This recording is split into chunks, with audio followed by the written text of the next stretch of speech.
Vous avez des curieux boutons sur votre appareil photo?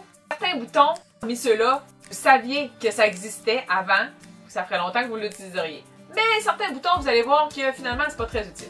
Je vous explique ça dans un moment. Je me présente, je suis Véronique Bégin, experte formatrice photo, mais aussi, évidemment, photographe. Mon école, le studio de formation en photographie Québec, dans lequel on présente des cours, des ateliers, des excursions photo, des conférences. On a une tonne de cours pour vous, pour les débutants et les avancés. On a des cours sur place à Québec, mais aussi en ligne. Alors, je commence avec la vision. Bouton tellement pratique. Il était temps que vous le saviez, là, à quoi ça sert.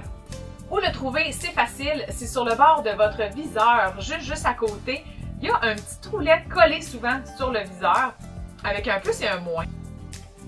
Donc, ça sert à quoi? Ça sert à ajuster votre viseur à votre vision. Donc, avec ou sans lunettes, ajustez votre vision. Clouc, clouc. Regardez bien les chiffres en bas. Les chiffres qui sont en vert dans le bas de votre viseur. Eux, il faut qu'ils soient nets. La puissance du flash.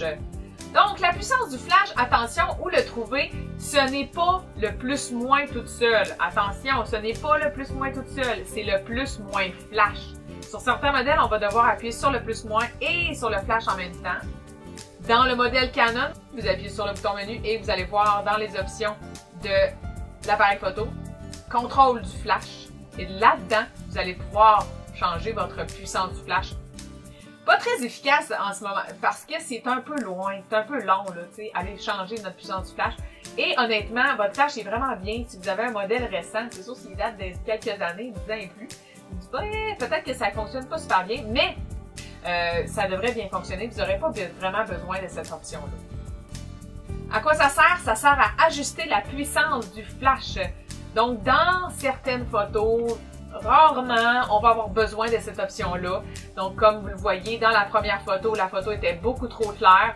Donc, on est venu diminuer la puissance du flash. C'est plus utile avec le flash intégré, cette option-là, qu'avec le flash externe. Parce qu'avec le flash intégré, le flash est moins intelligent, si on veut, moins efficace. Par contre, sur certains modèles, votre flash est super bien et vous n'aurez jamais vraiment besoin d'utiliser cette fonction-là. Ça se peut très bien. Avec le flash externe, c'est encore mieux. Le flash est super intelligent. Il y a des récepteurs. Il est capable de voir quelle quantité de lumière il y a besoin. Donc, généralement, on a rarement besoin de cette option-là. Mais quand même, ça peut être utile dans certaines circonstances, sur ce qu'on a vu tout à l'heure. Avec les techniques apprises au cours 7, vous n'aurez jamais plus besoin d'utiliser cette fonction car vos photos vont être magnifiques. C'est un cours super. On vous montre toutes les techniques pour utiliser le flash avec une lumière le plus naturelle possible. FN, fonction perso. Donc, où la trouver, c'est pas tous les modèles qui vont l'avoir. Donc, on peut personnaliser ce bouton-là. Lorsqu'il est marqué FN dessus, ça veut dire ça. Ça veut dire que vous pouvez le personnaliser comme vous le voulez. Vous allez avoir différentes options pour chaque bouton. Si vous en avez plusieurs, ça se peut. Vous en avez 2, 3, peut-être 4. Sinon, dans d'autres modèles, vous en avez juste un. Je vous recommande l'ISO ou la balance des blancs. Et sinon, dans certains modèles, vous n'en aurez pas du tout. Ça se peut très bien. Et pour le régler, on va aller dans le menu. Ça va être réglage de la commande FN. Et là, à ce moment-là, on peut choisir l'option qu'on veut. Donc, je vous recommande d'abord l'ISO. Si ce n'est pas déjà un bouton accessible rapidement, parce qu'on l'utilise souvent, le bouton ISO. S'il n'est pas accessible rapidement, efficacement, mettez-le sur le bouton FN. Sinon, le plus-point aussi, s'il n'est pas déjà un bouton efficace qu'on peut facilement opérer. Et pour finir, la balance des blancs aussi, très utile. On va souvent le changer. Donc à ce moment-là, je le mettrai sur FN si vous n'avez pas déjà utilisé cette fonction-là avec l'ISO ou la balance des blancs. On voit pourquoi au cours 1, je vous explique toutes ces 3 fonctions-là et bien plus évidemment, mais surtout quand et comment les utiliser au cours 1. Le lock. Lock, le L, c'est une option qui est pas très évident pour celle-là, donc ça va être soit marqué L, simplement, juste comme ça, ou des fois, il va être vraiment indiqué lock. Ici, c'est juste la petite ligne, il ne faut pas être sur le lock, il faut être sur le on ou le off de votre appareil et non sur le lock. Parce que lorsque votre appareil est sur le lock, l'appareil va venir bloquer quelques fonctions qui varient d'un modèle à l'autre, évidemment.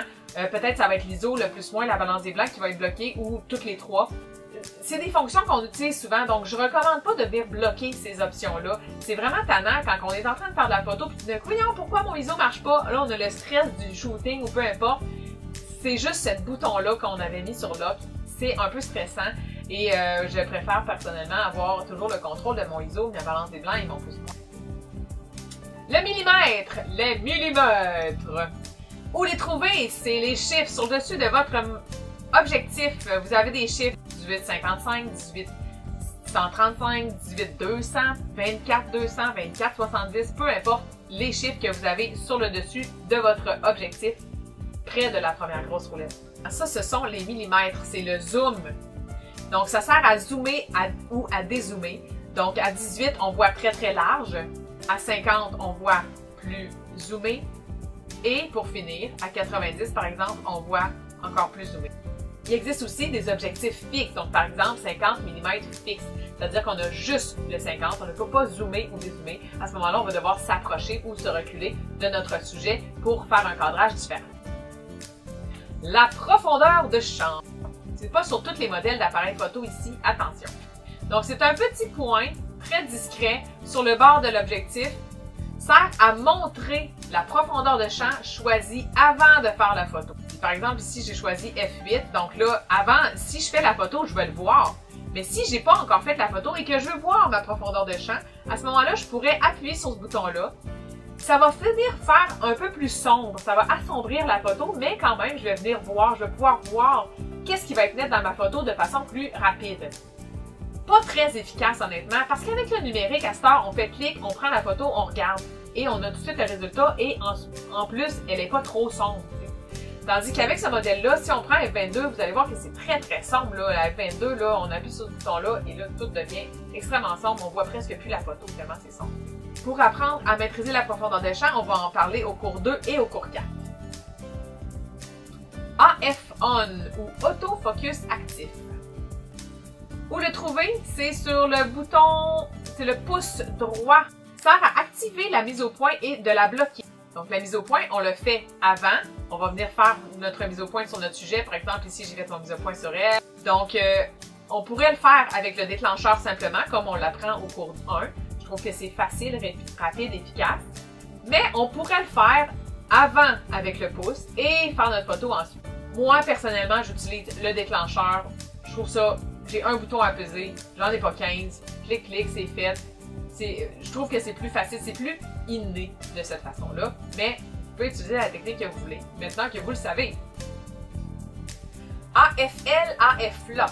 Auto Exposure ou Focus Lock. Encore une fois, c'est de la main droite, le pouce droit qui va venir appuyer sur le bouton.